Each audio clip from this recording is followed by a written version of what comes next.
I'm Bob Middicky with BizTalkTX. Introduce yourself. I am Sandy Gaitz. I am a third-generation Houstonian. I started a sign company 49 years ago. It's still thriving. I'm in the process of passing the torch on to my two sons. I also own a headstone company, of which I plan on developing more of after I have my sons take over my business. I'll be 72 years old next week, and I am in no hurry to retire.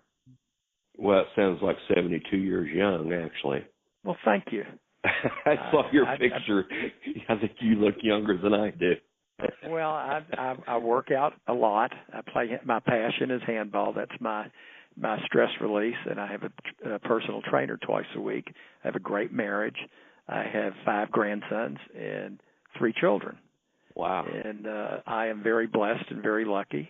It has not always been easy, so if anybody out there is starting a business or in the first couple of years in business, if you're committed and you stick to it and you pay attention to managing it so you can measure and manage, that was probably one of the biggest things that I learned a little bit later on in my career because I was just trying to keep my head above water. But once I got focused on measuring all of the intricacies of, materials and labor and economy and expenses and banks and insurances and everything else, it started to show me a picture. And if you put it all down on paper, you start seeing trends and you start seeing where you should pull back or go forward. Another thing I learned a little bit later on is hiring people cheap is exactly what you get.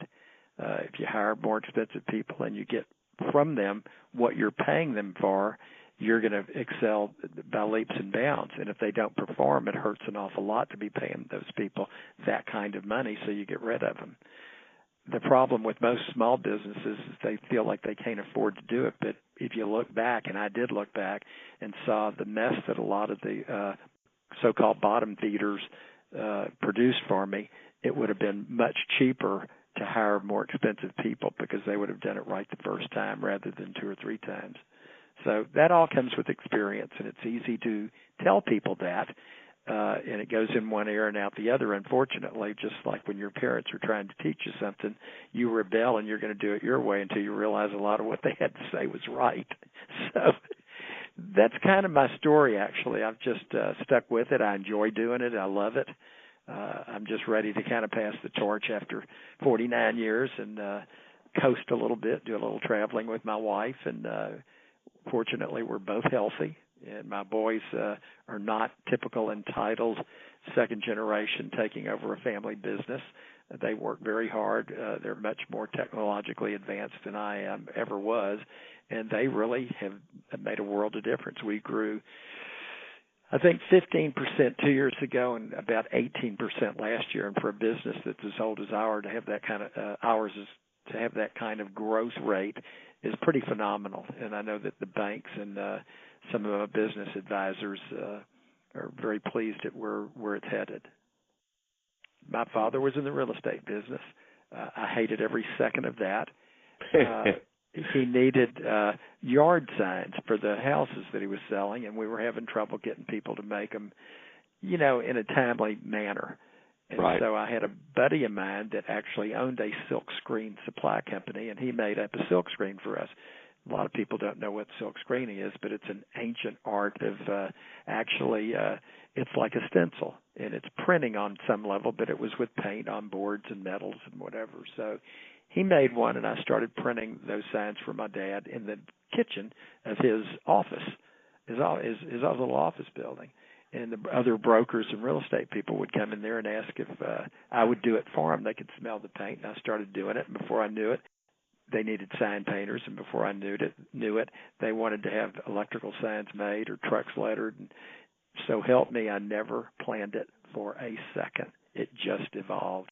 I mean, it's just crazy. And I'm not an artist, but I see the design that I want, and I have excellent taste, and I know how to tell my artists what to do. Now, today it's much different than what it was back then. Back then, everything was done by hand. Today, everything's done with a computer and Photoshop and everything else. But because, technology's leaps and bounds. But I can tell an artist what I want them to see happen, and once they create it, I make the little twerks or the little things that I feel like need to happen in order to put out a product that we're all going to be proud of. And 90% of the time that happens, and the other 10% of the time the customers have either given us something that they want us to duplicate, or they've had a commercial, maybe an advertising agency or somebody like that whip something up from them, and then we just copy that. Yeah, if you go to our website, www.4dsignworx.com, and look at all that we do, I'm sure a lot of what's on our website people have seen around Houston, because being around Houston that long, a lot of what we've done is still up and still going up. Now, do you have graphic artists that do this, do the design work, or do you do it yourself? Yes. Or? No. We have two full-time commercial artists. There's close to 40 people that work here. Most everybody here is highly skilled.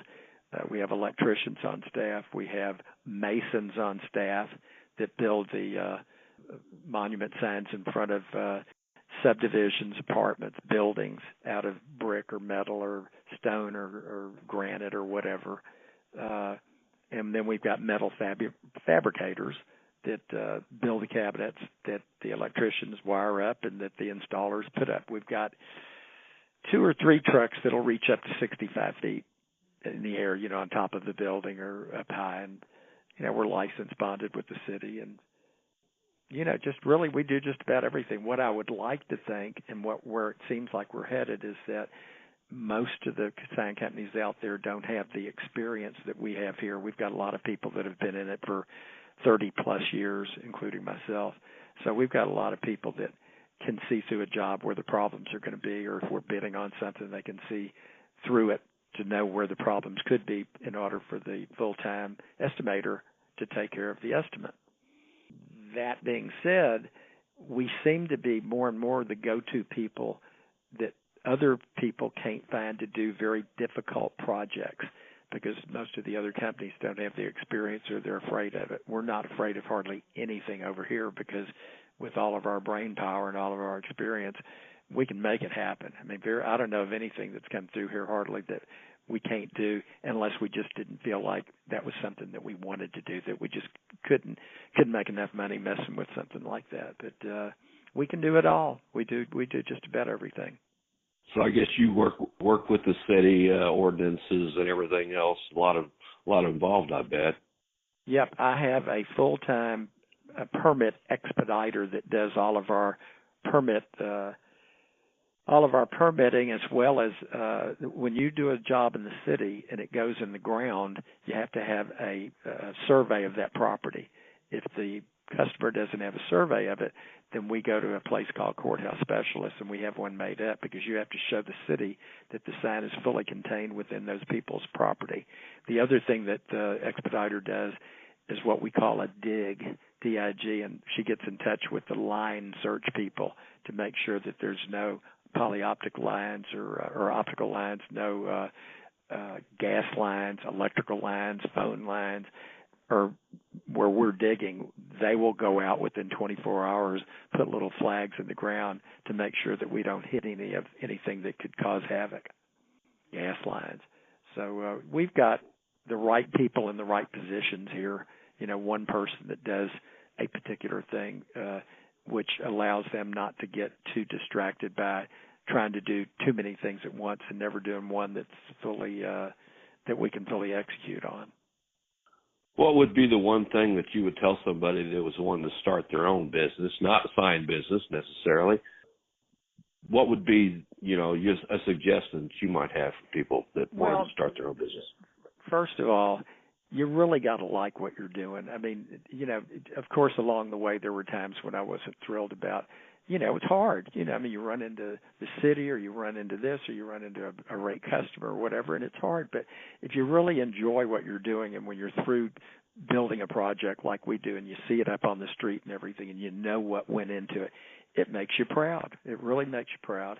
And so I think that's part of what's kept my longevity is that it kept charging my battery. I mean, we all have ups and downs.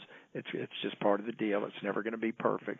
But enjoy what you're doing. Life is too short to be doing something that you just can't stand just because you're making money doing it. It's easy to say that looking back on what I've done, but I had a pretty good time along the way too. And the other thing is find yourself an outlet.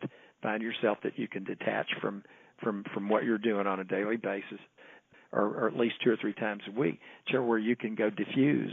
And it's like a shot of coffee. It'll just invigorate you. And in my case, it's exercise and a sport that I love. And when I get through doing it, it's like it cleanses my brain. I'm ready to go do it all over again. Those are a few things that I think everybody that starts a business really needs to know about. Have a business plan with goals. Don't just do it without a goal.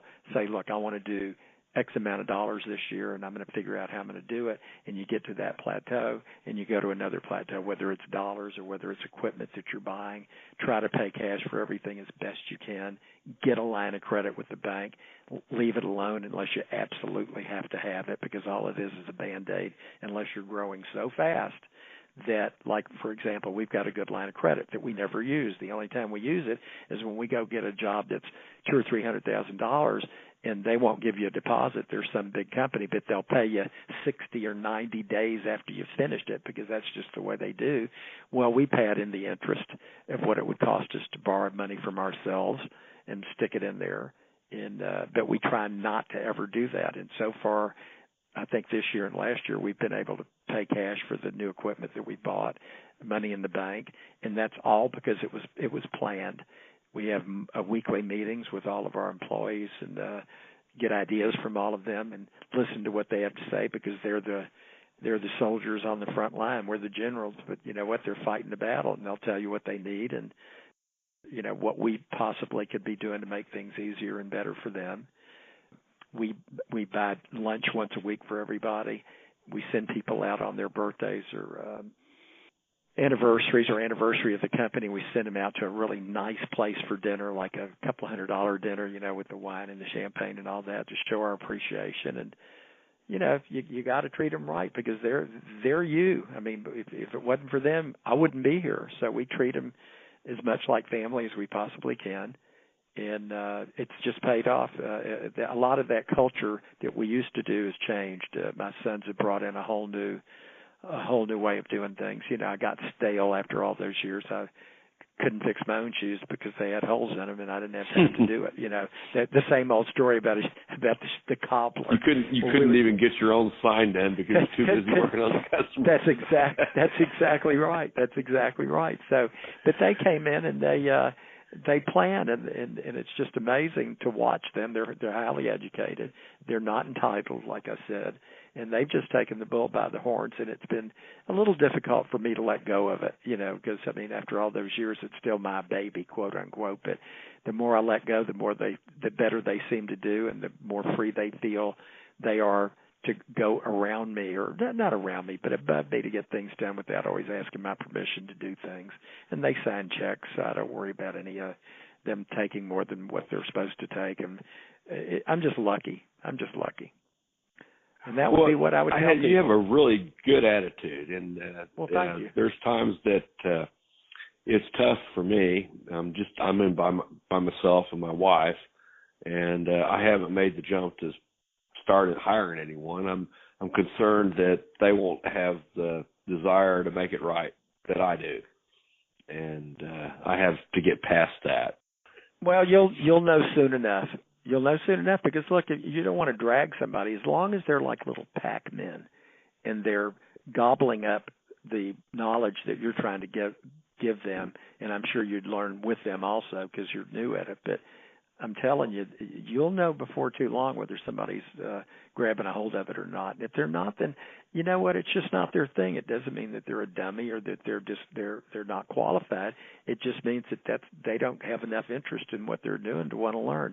We have a lady here that we hired 3 years ago that was making pizzas at one of the big pizza places. She's probably in her mid-20s. And we were looking for, I think, a receptionist at the time, and she was a receptionist, and she just ate up what she was doing there by osmosis. She was learning this business right and left. So now she's my expediter. She makes good money, and she handles all of my sales. In other words, I sell it. She clerks it, so to speak, and gets all the paperwork ready, gets it through the system, because there's a lot of people that have to touch a job. And we nurtured her, and I'm telling you, we gave and she gave back. We gave more, she gave back more. And that's what you're looking for, somebody that's hungry, that wants to build a future, and I don't think she's going to be going anywhere anytime soon. I know she's comfortable. And when she needs off, we give her off. If she needs to come in a little late, we do it because she puts back. You can't always take from these people. You got to give back, too, because they'll get tired of it and they'll leave. So I know it's going to be a little bit hard, but just try to find somebody you're comfortable with. That's the main thing. And then if they bite a hold of it, fine. If they don't, sit them down and say, I don't see you growing the way that I would like to have somebody grow. It's not about you. It's just you need to find something that you're going to grab a hold to and run with it. And that's the way to do it. Does that make sense? Oh, yeah, it does make sense. I've been listening to a lot of podcasts trying to get motivated. And, of course, I'm motivated anyway. I think about my business, and I'm optimistic, dealt with a slow economy has slowed things down. People tend to use advertising as their first thing they want to cut their money back on when it should be the other way around. You're right. Unfortunately, it's not signs because they're out on the street, and that's their curb appeal, and that's what they need to do is get people in. So I'm in a business that it's not inflation-proof because when the oil crunch hit in the mid-'80s, we fell off a full one-third, but we were on top of it. We only lost 1% that year. So to lose 33% of your gross volume and only lose 1% meant we were really paying attention to what the hell was going on, and we survived it. Headstone business, unlike any other business, is inflation-proof because people are dying all the time. I mean, it is what it is, and somebody's got to do it, and it's a lucrative business. So that was something that I just kind of enjoyed doing. It was something different, get a different kind of reward out of it, helping people and embracing them and helping them through their hard times. And that was much different than some of the wealthy developers that we deal with that don't really care about you. They just want their product, The problem with most of the people out there in America is that they see somebody like me as, oh, he's making all the money. Look, and I'm working my butt off. Well, you know what? Let's trade seats for a week or two. I'll go do your job, you do my job, and you see what I have to deal with and all the responsibilities that I have to deal with, and you'll probably want your job back because it's not for everybody. And we do make good money, but we also we put ourselves out on the line. I mean, God forbid if the economy goes south and it really dries up, I'm holding the bag. I lose it all. So that's the gambling. That's why it's like gambling. The more you bet, the more you can lose. The more you can win, or the more you can lose. So anyway, I haven't met too many poor people that have actually employed anybody. Well, you're right. Saying, I mean, I don't consider my poor, but I'm certainly, lower middle class, I would say, but I have everything paid for. So I really appreciate this conversation that we've had today. Thank you. And I've enjoyed it, and I'm glad you put your hand out to me. This has been a recording for BizTalk Texas with Sandy Gaitz of 4D Signworx. I appreciate you listening.